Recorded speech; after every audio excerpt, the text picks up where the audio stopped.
ये बहुत समय पहले की बात है।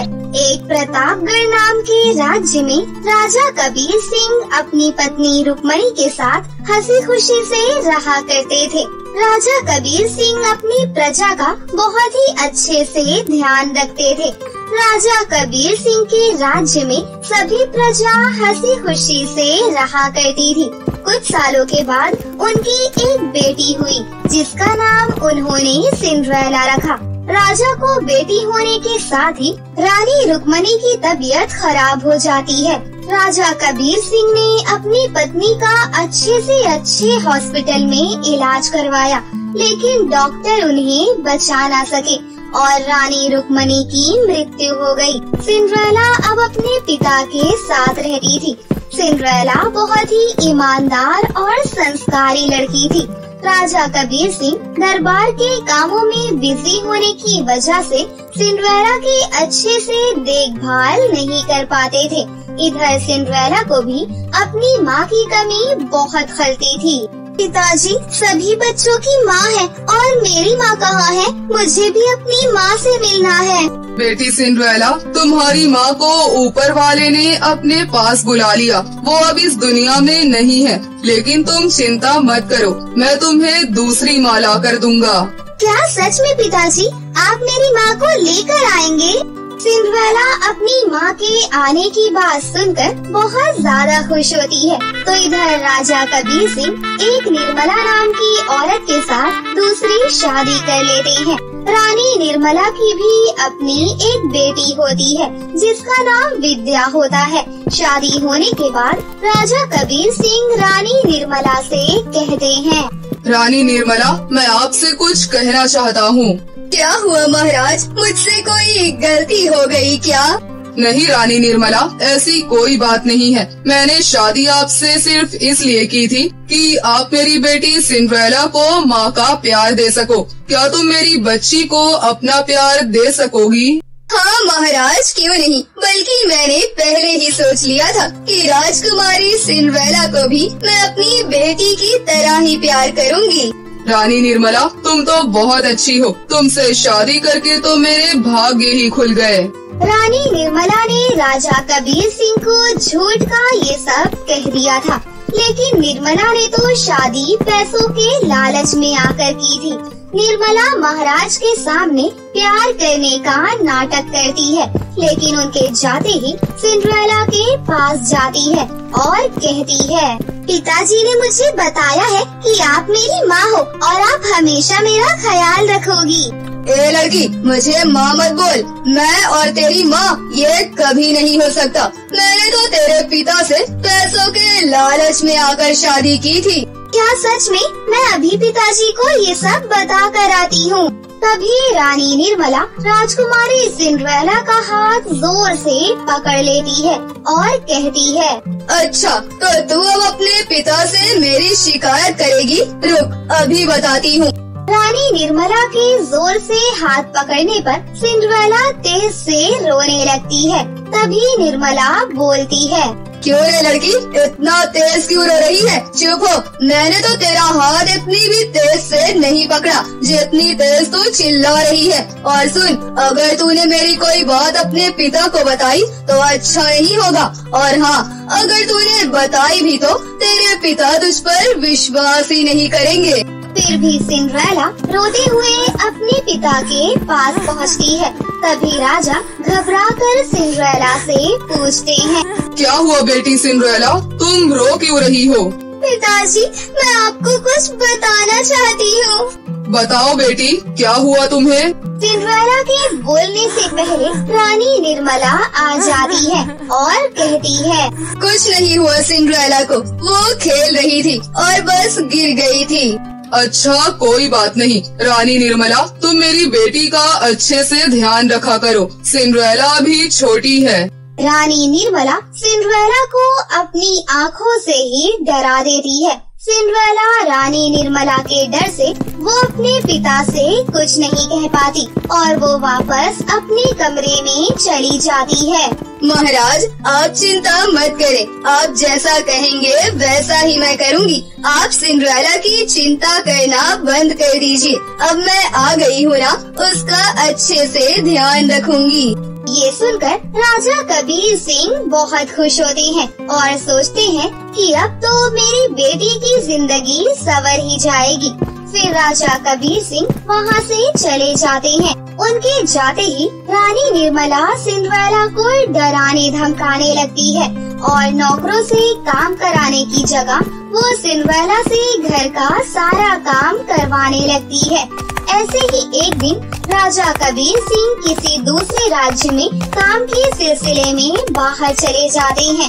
तभी रानी निर्मला अपने महल के सभी नौकरों को निकाल देती है और रानी निर्मला सिंड्रेला से कहती है, लड़की सुन, अब तो इस महल की नौकरानी है और आज के बाद तू ये राजकुमारियों वाले कपड़े नहीं पहनेगी, क्योंकि आज से तू नौकरानी है, नौकरानी। और मेरी बेटी आज से इस महल की राजकुमारी है, राजकुमारी विद्या, और तुझे राजकुमारी विद्या की हर बात माननी होगी।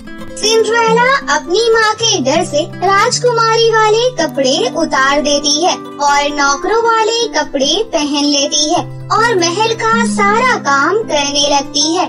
फिर भी रानी निर्मला सिंड्रेला की खूबसूरती से जला करती थी और उसे मारने पीटने के मौके ढूंढती रहती। एक दिन जब सिंड्रेला खाना खा रही होती है तभी रानी निर्मला वहाँ पर आ जाती है और सिंड्रेला को खाना खाते देखकर कहती है, अरे ओ महारानी की बच्ची, तू अभी तक खाना ही खा रही है? चल जा, जल्दी से मेरी बेटी के लिए कुछ अच्छा सा नाश्ता तैयार कर। लेकिन माँ, मैं खाना खा रही हूँ। खाना खाने के बाद फिर मैं विद्या के लिए नाश्ता बना दूंगी। सुना नहीं तूने? मैंने तुझसे क्या कहा? जल्दी उठ और जा, जल्दी से नाश्ता बना ला। मेरी बेटी को बहुत तेज भूख लगी है। सिंड्रेला अपना खाना छोड़कर जल्दी से गर्मा गर्म अच्छा सा नाश्ता बनाकर लाती है और विद्या को खाने के लिए दे देती है। माँ देखो ना, इस नौकरानी ने मेरे खाने में कितना ज्यादा नमक डाला है ताकि मैं इस खाने को ना खा सकूं। रानी निर्मला खाने में नमक ज्यादा होने की वजह से सिंड्रेला को डांटने लगती है और उसे फिर से खाना बनाने को कहती है। ऐसे ही कुछ दिन बीत जाते हैं। एक दिन विद्या और रानी निर्मला किसी पार्टी में जाने वाली होती हैं।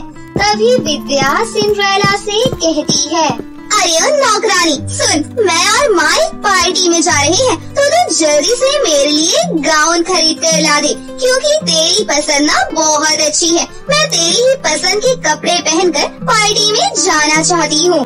तभी सिंड्रेला विद्या से कहती है, विद्या क्या मैं भी तुम लोगों के साथ पार्टी में चल सकती हूँ? क्या तू हम दोनों के साथ पार्टी में जाना चाहती है? तो इस महल की नौकरानी है, नौकरानी समझी, और नौकरों को रानी के साथ जाने का कोई हक नहीं है। इतना सुनकर सिंड्रेला रोते हुए अपने कमरे में आ जाती है और बहुत रोती है। इधर विद्या और रानी निर्मला पार्टी में चले जाते हैं। उन दोनों के जाने के बाद सिंड्रेला बाजार जा रही होती है। महल से कभी बाहर ना निकलने के कारण वो गलती से जंगल में पहुंच जाती है और जंगल में पहुंचते ही सोचने लगती है, अरे ये क्या, मैं तो जंगल में आ गई, अब क्या करूं और मैं अब घर कैसे जाऊंगी? सिंड्रेला चलते चलते एक नदी के पास पहुंच जाती है और वहाँ बैठकर रोने लगती है। हे ऊपर वाले, मेरी मदद करो, अब मैं अपने घर कैसे जाऊंगी?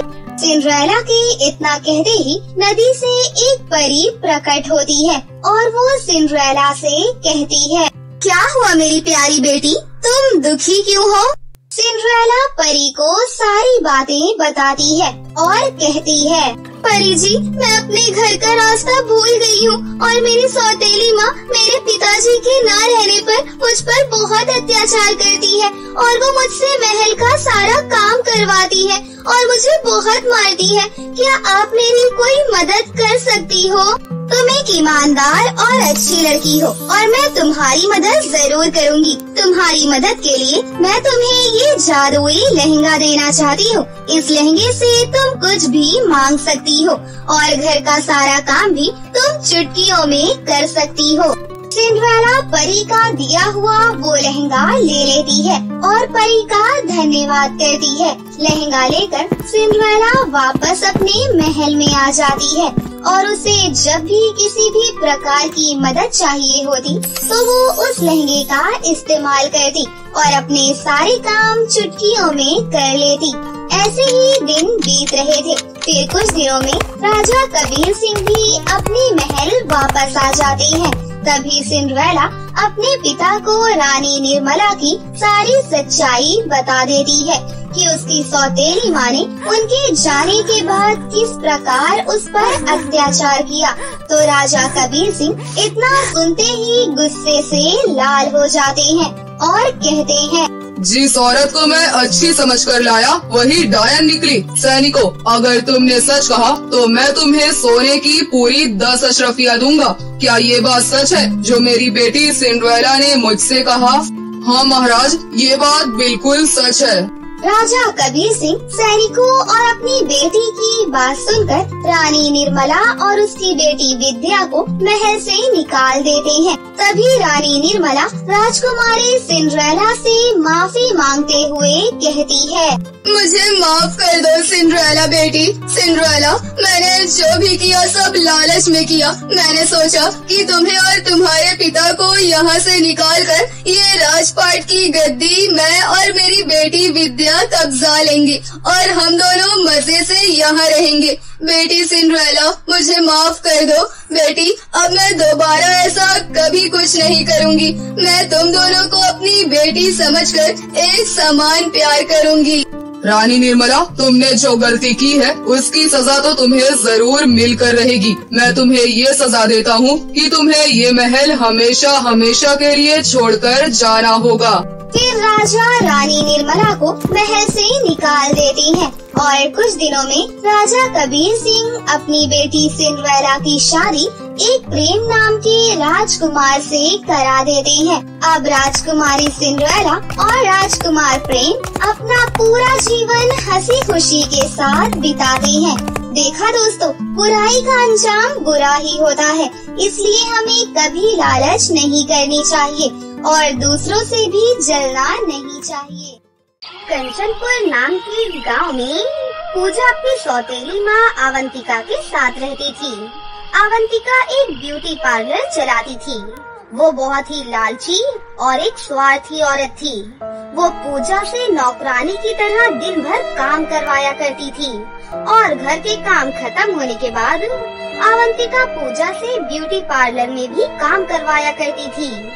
एक दिन अवंतिका के पार्लर में एक सुंदर सी परी मेकअप करवाने के लिए आती है। मुझे अपना बढ़िया सा मेकअप करवाना है। आज मेरी सहेली की शादी है। आप मुझे जल्दी से और खूब अच्छे से तैयार कर दो। परी को देखकर अवंतिका मन ही मन बोली, अरे वाह, आज तो मेरी लॉटरी लग गई। खुद परी मेरे ब्यूटी पार्लर में मेकअप करवाने आई है। इससे तो मैं खूब सारे पैसे लूटूंगी।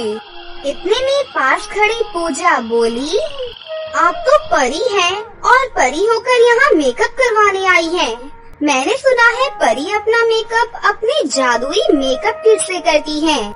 हाँ, तुमने बिल्कुल ठीक सुना है, पर मेरा जादुई मेकअप किट खत्म हो गया है, नहीं तो मैं उससे ही अपना मेकअप कर लेती। हमारे परी लोग में जादुई मेकअप किट की दुकान कुछ दिनों के लिए बंद हो गई है, नहीं तो मैं नया खरीद लेती। मेरे पास ज्यादा समय नहीं है, जल्दी से मुझे अच्छे से तैयार कर दो।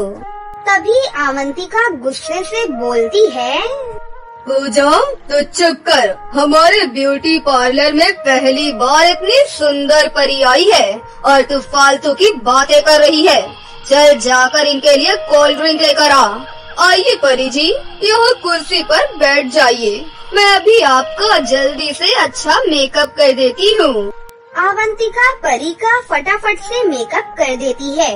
परी को देर हो रही थी, इसलिए वो जल्दबाजी में अवंतिका को ढेर सारे पैसे देकर वहाँ से चली गई। लेकिन जल्दबाजी में परी के पर्स में से एक चमचमाती हुई लाल रंग की लिपस्टिक जमीन पर गिर गई। अवंतिका की नजर जैसे ही उस लिपस्टिक पर पड़ी, उसने फटाफट उस लिपस्टिक को उठा लिया। अरे वाह, ये तो बहुत ही सुंदर लिपस्टिक है। हो ना हो ये पक्का जादुई लिपस्टिक होगी। मैं इसे अपने पास रख लेती हूँ। माँ, आप ये लिपस्टिक परी को वापस दे दीजिए। किसी और की चीज अपने पास रखना अच्छी बात नहीं है माँ। तो चुप कर, ज्यादा प्रवचन मत दे मुझे। जाकर अपना काम कर, बड़ी आई ज्ञान बांटने वाली। जल्दी से इस लिपस्टिक को अपने होठों पर लगाकर देखती हूँ इसका कमाल। जैसे ही अवंतिका ने जादुई लिपस्टिक अपने होठों पर लगाई, तो वो पहले से भी ज्यादा सुंदर दिखने लगी और उसके चेहरे की झुर्रियाँ भी छूमंतर हो गयी। अरे ये तो चमत्कार हो गया। मैं तो सच में बहुत ही सुंदर और जवान दिख रही हूँ। अब तो मैं इस जादुई लिपस्टिक की मदद से ढेर सारे पैसे कमा सकती हूँ।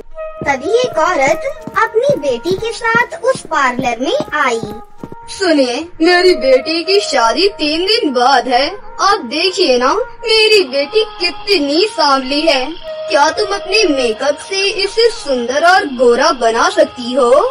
मैं मेकअप से उसे सिर्फ 1 दिन के लिए सुंदर बना सकती हूँ, लेकिन आप चाहो तो मैं आपकी लाडली बेटी को हमेशा के लिए गोरी और सुंदर बना सकती हूँ। लेकिन इसके लिए आपको मुझे पूरे 2 लाख रुपए देने पड़ेंगे। हाँ, मैं तुम्हें पूरे 2 लाख रुपए दे दूंगी। बस तुम मेरी बेटी को सुंदर और गोरी बना दो। फिर अवंतिका उस जादुई लिपस्टिक की मदद से उस लड़की को गोरी और सुंदर बना देती है। ये देख उस लड़की की माँ बहुत खुश होते हुए बोली, तुमने तो सच में मेरी बेटी को सुंदर और गोरी बना दिया। आज तक मैंने अपनी बेटी के कई सारे महंगे महंगे ब्यूटी ट्रीटमेंट करवाए, लेकिन कोई भी फायदा नहीं हुआ। लेकिन तुमने तो मेरी बेटी को मिनटों में ही इतना सुंदर बना दिया। ये लो तुम्हारे पूरे 2 लाख रुपए। उस दिन के बाद से अवंतिका का ब्यूटी पार्लर पूरे शहर में मशहूर हो गया। दूर दूर से सभी औरतें उसके पास अपना मेकअप करवाने आने लगी। ये देख अवंतिका का लालच और ज्यादा बढ़ गया और वो लोगों से मनचाहे पैसे वसूलने लगी। इस तरह अवंतिका धीरे धीरे बहुत ज्यादा अमीर बन गई। पूजा के समझाने पर भी अवंतिका ने उसकी एक ना सुनी, बल्कि उसकी पिटाई करने लगी। फिर एक दिन वही परी उसके पार्लर में फिर से आई और बोली, सुनो, पिछली बार जब मैं तुम्हारे पार्लर में आई थी तो मेरी जादुई लिपस्टिक तुम्हारे पार्लर में ही गिर गई थी। मुझे सब कुछ पता है। तुम मेरी जादुई लिपस्टिक का इस्तेमाल करके बहुत सारे पैसे बना रही हो, लेकिन कोई बात नहीं, मैंने तुम्हें माफ किया। अब तुम मेरी जादुई लिपस्टिक मुझे वापस कर दो। अरे कौन सी लिपस्टिक? मेरे पास तुम्हारी कोई भी लिपस्टिक नहीं है। जाओ यहाँ से। देखो, मेरे पास बहुत काम है। कस्टमर की बाहर लाइन लगी हुई है। अवंतिका की ये बात सुनकर परी को समझते देर नहीं लगती कि वो झूठ बोल रही है। फिर परी कुछ सोचती है और चुपचाप वहाँ से लौट गई। परी को वापस जाता देख अवंतिका बहुत खुश हो गई। तभी पूजा बोली, माँ, तुमने ये ठीक नहीं किया। तुम्हें परी की जादुई लिपस्टिक वापस कर देनी चाहिए थी। वो तुम्हें माफ कर देती माँ। जब देखो कैंची की तरह तेरी जुबान चलती रहती है। चुप रह, नहीं तो मैं तेरा मुंह तोड़ दूंगी। जाकर कस्टमर को चाय पानी पिला, समझी? अपनी सौतेली माँ की ये बात सुनकर पूजा चुपचाप दुखी होकर वहाँ से चली गई। तभी अवंतिका सोचती है कि कमाल है, परी इतनी आसानी से चुपचाप मेरी बात मान गई। चलो अच्छा है, बाला टली, अब मुझे कोई भी परेशान नहीं करेगा। फिर अगले दिन एक लड़की अपनी कुछ सहेलियों के साथ अवंतिका के ब्यूटी पार्लर में आई और उससे बोली, मैंने आपका बहुत नाम सुना है। आप चुटकियों में किसी को भी सुंदर बना देती हो। मैं भी बहुत खूबसूरत दिखना चाहती हूँ। मैं आपको बहुत खूबसूरत बना दूंगी, लेकिन उसके ज्यादा पैसे लगेंगे। आप पैसों की चिंता बिल्कुल भी मत कीजिए, बस मुझे सबसे ज्यादा सुंदर बना दीजिए। तो फिर ठीक है, तुम इस कुर्सी पर बैठ जाओ। मैं अभी चुटकियों में तुम्हें सुंदर बना देती हूँ। अवंतिका जैसे ही जादुई लिपस्टिक उस लड़की के होठों पर लगाती है, तो वो सुंदर दिखने की बजाय कोयले की तरह काली हो जाती है। हे भगवान, ये तुमने क्या किया? तुमने तो मुझे काला बना दिया। अब मेरी शादी कैसे होगी? ये कहते हुए वो लड़की जोर जोर से रोने लगी। अपनी सहेली का ऐसा हाल देखकर बाकी खड़ी लड़कियों को अवंतिका पर बहुत गुस्सा आता है और वो सभी लड़कियाँ गुस्से से अवंतिका को चिल्लाने लगती हैं। मैंने कुछ नहीं किया। मुझे खुद नहीं पता ये सब कुछ कैसे हो गया। मैं नहीं जानती ये सब कुछ। एक तो हमारी सहेली की जिंदगी खराब कर दी और ऊपर से कहती हो मुझे कुछ नहीं पता। अब हम सहेलियाँ तुझे नहीं छोड़ेंगी। ये सब सुनकर अवंतिका वहाँ से घबराकर भागने लगी, लेकिन वो सभी लड़कियाँ मिलकर उसे पकड़ लेती हैं और मिलकर उसकी खूब पिटाई करती हैं। अरे कोई बचाओ मुझे बहुत दर्द हो रहा है। अरे अब पूजा, कहाँ पर गई है तू? अपनी सौतेली माँ को पिटता हुआ देखकर पूजा बोली, प्लीज इन्हें छोड़ दीजिए, इनसे गलती हो गई। माँ, मैंने तुम्हें पहले ही कहा था ना कि परी की लिपस्टिक उन्हें वापस कर दो, लेकिन तुमने वापस नहीं की। ये उसी का नतीजा है माँ। अरे मनहूस, मुझे बचाने की बजाय तू लेक्चर दे रही है। तुझे तो मैं बाद में देख लूंगी। तभी वहाँ पर वही परी फिर से प्रकट हुई और बोली, तुम जैसी लालची और मक्कार औरत मैंने आज तक नहीं देखी। तुमने मेरी जादुई लिपस्टिक वापस नहीं की, तुम्हें इसकी सजा जरूर मिलेगी। ये कहते हुए परी ने अपनी जादुई छड़ी घुमाई और अवंतिका का चेहरा कोयले की तरह काला बन गया। अब तुम जब भी अपना चेहरा आईने में देखोगी, तब तुम्हें याद आएगा कि लालच और झूठ बोलने की सजा कितनी बुरी होती है।